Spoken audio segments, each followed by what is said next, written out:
Hello and welcome to the show. We started this week's FailRace episode with Bull Pliskin on GTA 5 driving around the hills area, a notoriously dangerous place as his, well, car just kind of goes for a roll. Normally we've seen cars kind of roll off curbs. This one is just carrying a bit too much speed on the outside of the corner, and that causes issues. Rare Gliscor 1 trying to hide from a tank barrel. It doesn't hide from the rest of the tank though, and while it would turn back to a car before he gets exploded, did cost him both of the rear wheels on his car. That's quite an impressive murdering from the tank there. A design at 75 on Forza Horizon 3 is trying to keep his skill chain going slightly about in the buggy when a Honda NSX has had enough of his shenanigans and decides the buggy should be on its roof. Yet, turns out the NSX pretty good at scooping cars up and rolling them over. I mean, it is the right shape after all. Speed Freak on Forza Horizon 3, racing around Blizzard Mountain, is leading the way. However, as we head around the next corner, just rather tiny bit wide, clips us there, and that is enough to almost launch the Audi onto its roof. Not quite, but apparently stairs, very, very dangerous. As is apparently turn 1 or 2 with some Gurkhas. Warrior Oni is racing a field of Gurkhas that all have some issues.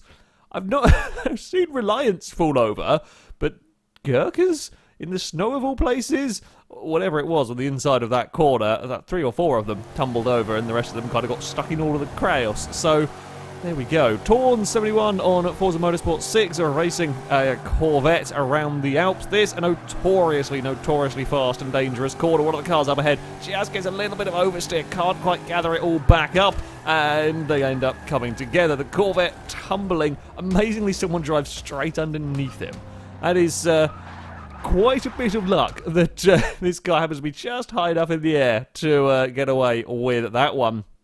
Slendy Studios on the crew has spotted some weirdness going on in this car park. First it was empty, and gradually cars are starting to appear through the floor. Some of them underneath him as he is driving along. One of them just pings off into space, and another one pings off into space. Oh, that one has come back down again. One's upside down.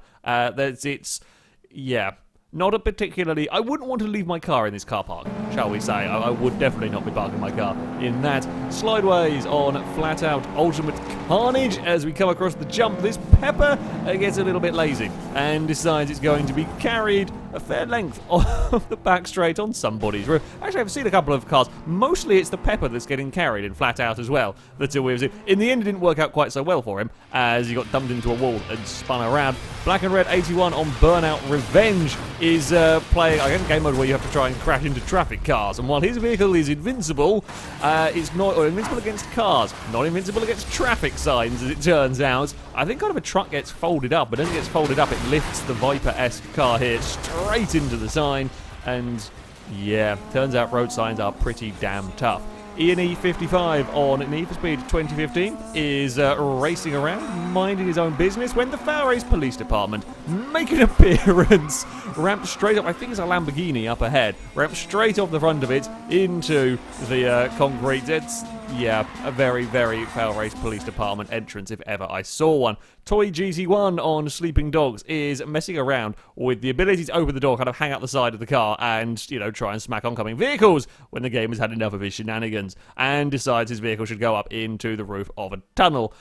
Amazingly, the character that's been leaning out of the car while being smacked into stuff is perfectly okay. However, yeah, game has had enough of shenanigans right there. That is not going anywhere. Corv on Burnout Paradise is just starting a stunt run as he jumps over these first few bits, gets the angle a little bit wrong and promptly crashes, spinning and twisting his way down the side of the mountain. Amazingly though, it counted as a drive-away and somehow still got a multiplier. The amount of times I've done stunt runs and crashed and they've been drive-aways, they always lose your points, so I've no idea how he managed to get away with that one, but well done.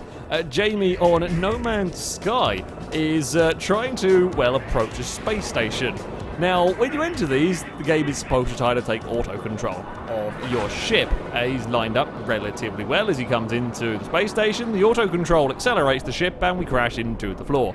Now we've got very little control, no control, nothing the player can do, as the ship bounces around and pings around, and somewhere we're looking at floor and ceiling and maybe possibly where we're supposed to be going, but I don't really think so at the moment. That's the exit. We've basically made the most convoluted 3-point, 10-point turn possible inside the entrance. Amazingly, nobody else crashed into his ship. I don't know if they can crash in the entrance. It tries again, and then everything is fine. Apparently the AI is now in a happier mood, but there we go.